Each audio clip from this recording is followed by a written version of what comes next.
It's Space Coast down here on March the 6th at Melbourne Beach across from the fire station. Like I said yesterday on my post, it's going to be a wind advisory day. The wind's blowing out of the west northwest at about 20, gusting to 30 plus. So the sea is fairly flat, except for the rippling of the wind. Now, offshore it's going to be really bad, but here at the beach won't be too bad. You can see it's pretty smooth, but we're going to have what I call sandstorms on the beach today because of the wind. But hopefully we can get on some fish today. Down here on March the 6th, first fish of the day, fishing about maybe a minute, 2 minutes tops. First fish of the day, old Mr. Kitty fish. Hopefully this isn't a sign of what's going to happen today, but we're going to still bait up the rest of the rods and get them casted out. Melbourne Beach across the fire station today. You can tell by catfish isn't really the story. You can look at the surf. It's tide's way out. Its low tide is exactly around 7, and you can see how far out it is.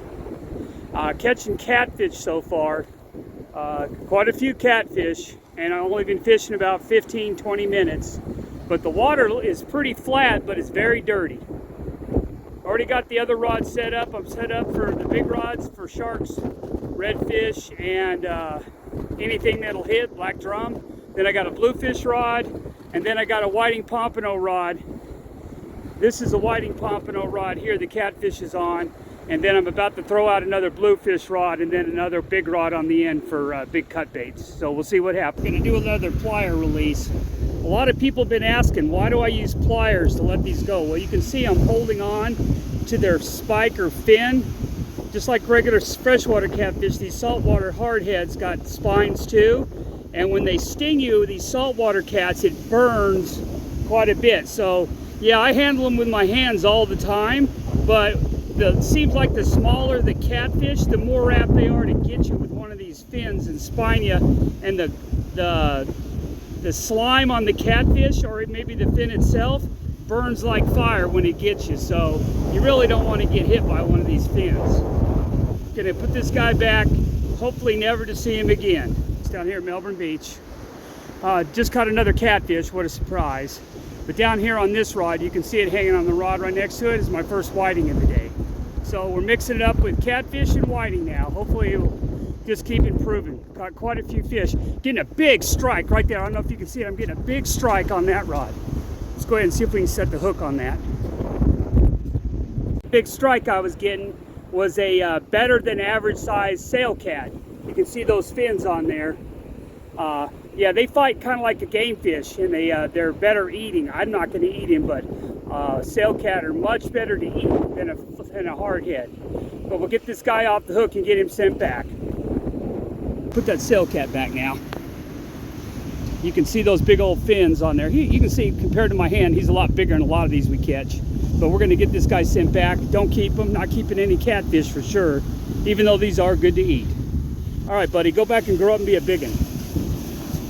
Had that big strike on the rod just south of this little whiting here, but that ended up being a big sail cat. But we got a little whiting. It's not quite a keeper for eating, but this is going to make great cut bait for the day, hopefully.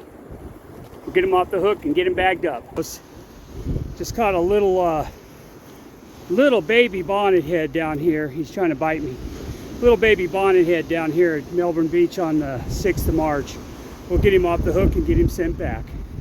Little baby bonnet head back. Try to get him back here where old Mr. Fred doesn't try to eat him.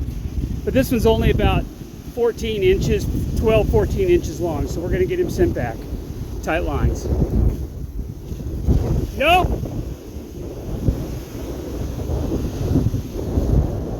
Got going on today. You can kind of see that wind blowing the sand across the wash here because of the wind advisory. But we're getting catfish, and right down there's catfish. So I'm catching about 3 to 5 catfish for every whiting. So no pompano yet. I think the water's going to be a little dirty. And we caught one little bitty shark so far. Another one of these little bonnet heads. We're going to get him sent back. Catching catfish, bonnet head sharks, sail cats, and whiting today. No strikes on the big rod yet. Tight lines. That one bigger sail cat, this one's a little bit smaller than the other one by a few inches. But once you catch one sail cat, it seems like you just keep catching them. So this is sail cat number 2. We'll probably end up with quite a few of these today. This one, I'll get him off the hook and get him sent back, but you can see those distinctive fins that stick out so far. I call them sail cats, some people call them gaff tops, but these are actually edible, but I'm not going to keep him. We'll send him back. That sail cat back. This one's probably about 12 inches.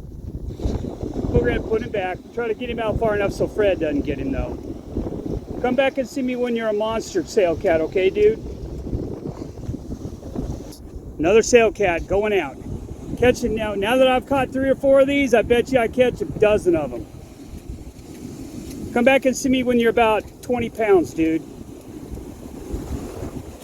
It's Melbourne Beach on the 6th of March. Just caught a spot. Been catching quite a few catfish, good number of sail cats, some whiting, and now a little spot. So catching a variety of fish. I caught a couple little bonnet heads too, but you can see the water is pretty dirty, and the wind is starting to switch over to the north, and it'll be to the northeast by the end of the day probably, and it's going to get pretty rough, and it's just going to stay dirty. So get this guy off the hook. We're going to keep him for bait. 9:30 now. Caught a boatload of catfish, including this one. About a half dozen or so good-sized sail cats, a few whiting and a few spots, a couple little bonnet head. But that's kind of the update down here at Melbourne Beach on the 6th of March. Still catching fish. Just put a piece of banded whiting on here, a chunk of whiting. So this, you can see it just barely hooked at the top, and then I have it banded on so the surf won't rub it off. But we're going to chunk this out here and see what we can get on. Water's pretty dirty, so if a shark finds it, it's going to have to really work for it. First decent shark of the day, third shark though. Looks like a sharp nose, about a 4.5, 5 footer down here at Melbourne Beach on the 7th of March. It's pretty strong, still got a lot of energy. Come on, buddy. Yeah, this is a good one. This one's probably over 5 foot now that I got a chance to take a look at him.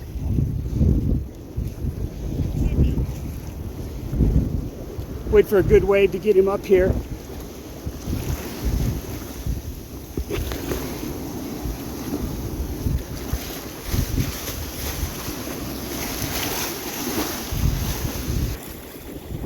There he goes. Headed back now. Hey everybody, it's Space Coast down here at Melbourne Beach, across from the fire station at Holland Park on March the 6th. Came down to fish in the gale force winds, the 20 to 30 mile per hour winds blowing from the west, northwest. Flattened out the surf, and the water's really dirty from the past few days, but managed to catch, unfortunately, a lot of catfish, a lot of sail cats, a few whiting, and some spots and croakers, and 3 sharks. One of them about a 5 foot plus shark in the bad water. So not a bad day. It's about 11 o'clock. I started fishing around 7, so about 4 hours of fishing. I'm all packed up except for the big rods, and then I'll be out of here. Fishing should be a little better the next few days as the water calms down some, and maybe it'll clean up. But right now on the 6th, it's pretty dirty.